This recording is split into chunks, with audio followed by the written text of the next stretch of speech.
درانه کتونکو السلام علیکم. زه محمد سلمان همدرد د حق غږ پښتو چینل خبري لنډیز کې ستاسو کوربه اوس تاسو پام را اړوم د مهمو خبرونو لنډیز ته. د ایران د سلیمې سازمان ویلي د تهران شمالي غرونو کې د مړي شوو غرختونکو شمېر لسو کسانو ته رسېدلی.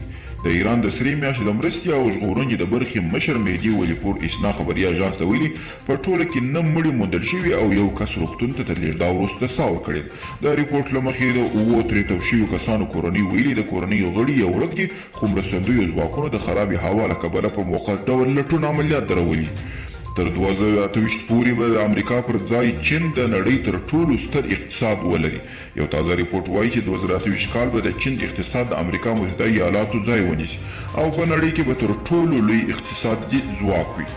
دا له مخکینی اټکله 15 کاله مخکې کېږي د اقتصاد او سوداګرۍ پر تړاو یو څېړنیز اداره چې مرکز یې په برطانیا کې دی وایي د امریکا او اروپایي هیوادونو پرتله د چین لخوا د کورنۍ وبا مخنیوي ناسب مدیریت به راتلونکي کلونو کې د امریکا پرتله د دغه هیواد اقتصادي وده چټکه کړي.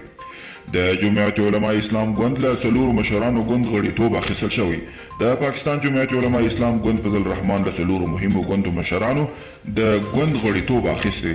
پر ایستل شویو کسانو د ګوند له پالیسي پریکړه او منشوره سرغړونې تورونه لګول شوي.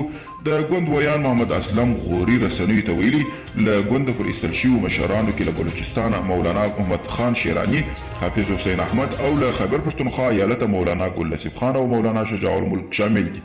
ټول ایستل شویو مشرانو په ګوند کې مهم حیثیت درلود او پارلمان کې یې د ګوند استازیتوب کړی دی.